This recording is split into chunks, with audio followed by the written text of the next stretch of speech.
আমরা প্রতিনিয়ত গোসল করছি, কিন্তু গোসলে যে 3টি ফরজ রয়েছে এটি আমরা কয়জনে আদায় করছি?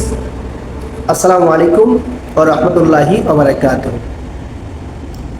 আমি শুরুতে যে কথা বলেছিলাম যে আমরা প্রতিনিয়ত গোসল করি, কিন্তু গোসলের ভিতরে 3টি ফরজ আছে। আপনি যদি এই ফরজ 3টি আদায় না করেন তাহলে আপনার গোসলটি পরিপূর্ণরূপে হবে না।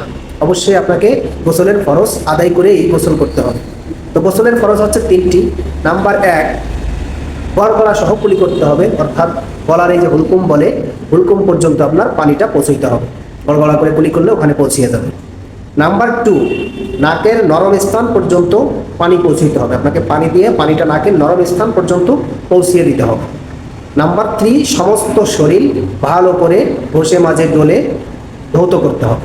এই 3টি হচ্ছে গোসলের ফরজ। অবশ্যই আপনাকে গোসল পরিপূর্ণভাবে বা পরিশুদ্ধভাবে করতে হলে এই ফরজ 3টি আদায় করতে হবে। এটি সর্ব অবস্থায়, মানে আপনি যে কোনো গোসল করবেন এটা হচ্ছে সেই গোসলের ফরজ। আপনি স্বাভাবিক গোসলের ফরজও 3টি, আবার আপনি ফরজ গোসল তার জন্য এই 3টি। এখন কথা হলো যে গোসলের সুন্নত, গোসলের সুন্নতও রয়েছে। তাই এখানে আপনি যদি একেবারে আমরা যেভাবে নামাজ পড়ার জন্য অজু করি, আপনি ওইভাবে যদি অজু করেন, গোসলের আগে যদি বা আপনি ওইভাবে অজু করেন, তাহলে কি হলো, আপনার এই পরিপূর্ণ অজু করার মাধ্যমে আপনার গোসলের ফরজ 3টিও আদায় হয়ে গেল, আবার এখানে যে সুন্নাতগুলো রয়েছে সেই সুন্নাতগুলো আপনার আদায় হয়ে যাবে। তো এই জন্য উত্তম হলো যে আপনি গোসলের আগে একবারে অজুর, মানে আমরা যেভাবে অজু করি নামাজ পড়ার জন্য, নামাজ আদায় করার জন্য, ওইভাবে অজুটা করে নেবেন। তাহলে কি হবে, আপনার ফরজ এবং সুন্নাত দুটি বিষয়ই আপনার আদায় হয়ে যাবে। ভালো করে মনে রাখতে হবে, অবশ্যই ফরজ 3টি কিন্তু আপনাকে আদায় করতেই হবে। আপনি যদি অজুর ফরজ 3টি আদায় না করে, এই গোসলের ফরজ 3টি আদায় না করে গোসল করে ফেলেন, তাহলে কিন্তু আপনার গোসলটি পরিপূর্ণরূপে হবে না। এই বিষয়টা কিন্তু একটু ভালো করে খেয়াল রাখতে হবে।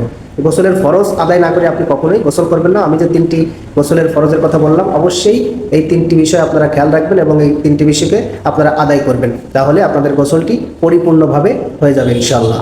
আর আপনি যদি পরিপূর্ণ অজু করে নেন নামাজের মতন, তাহলে হলো যে আপনি সুন্নাত এবং যে ফরজ ছিল এগুলো সবই আদায় হয়ে গেল। আপনার এক অজুর মাধ্যমে সমস্ত কিছু আদায় হয়ে যাবে।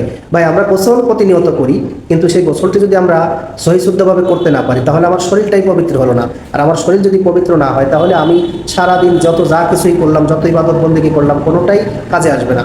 আমি যদি শরীরটাই পবিত্র করতে না পারলাম, শরীরকেই পাক করতে না পারলাম, তাহলে আমার কোনো কাজই, ভালো কাজ বলেন, আমল বলেন, যে কোনো আমল বলেন, কোনোটাই আমার কাজে আসবে না। তাই অবশ্যই আমাদের গোসলটা পরিপূর্ণ শুদ্ধরূপে করার চেষ্টা করতে হবে। ভালো থাকবেন সবাই, দোয়া করবেন আমার জন্য। আশা করি আপনারা এই ভিডিওর মাধ্যমে গোসলের ফরজ 3টি কী কী এবং কিভাবে করতে হবে সেটি অবশ্যই শিখে নেবেন। যারা না জানেন তারা শিখে নেবেন, আর শিখে সেটি আমল করার চেষ্টা করবেন।